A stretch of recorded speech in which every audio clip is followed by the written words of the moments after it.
On est triste, hein, puisqu'on a perdu quand même une figure de l'Église catholique, le pasteur universel de notre Église qui nous a quittés.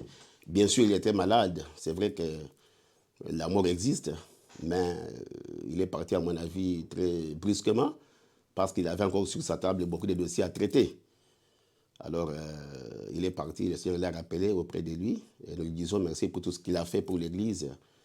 Et nous prions pour que Dieu nous donne encore un pasteur qui sera à la hauteur de la tâche, parce que vous savez, l'Église, c'est tout un monde à diriger, quoi. Mais sinon, nous sommes en union de prière avec tous les cardinaux qui sont réunis maintenant au Vatican pour l'élection du nouveau pape. C'est difficile de résumer vraiment la personnalité du pape François. C'est que je sais que le pape François, il a fait un pontificat qui n'était pas très long, c'est juste 12 ans, depuis qu'il a pris la chaire de Saint-Pierre.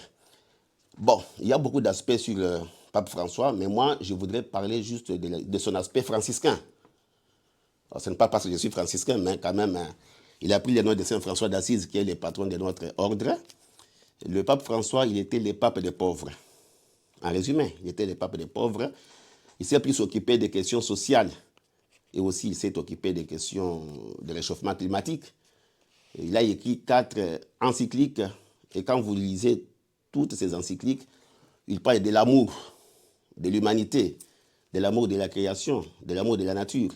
Il a écrit, par exemple, Lumen Fidei, lumière de la foi, où il réconforte les chrétiens à vivre vraiment leur vie chrétienne dans la foi et selon l'esprit de l'Église, en suivant le Christ pas à pas, comme lui-même l'a fait.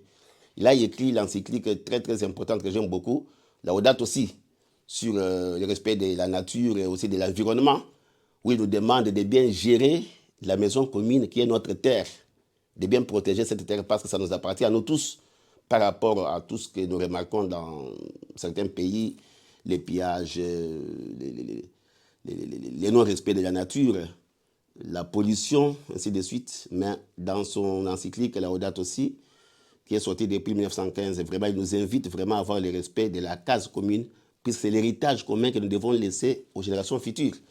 Le pape a écrit encore une encyclique très importante, Fratelli Tutti, c'est en italien, tous frères, où il exhorte le monde à s'aimer, à vivre ensemble sans tenir compte de nos appartenances claniques, tribales, linguistiques, raciales, ainsi de suite. Et là, il parle aussi beaucoup de respect, de l'accueil des migrants, de la question sur les refoulés.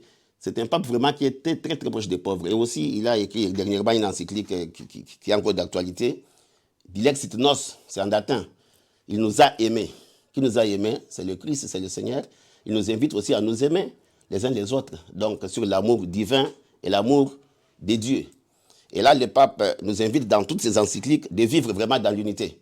Vraiment, il parle de la fraternité universelle,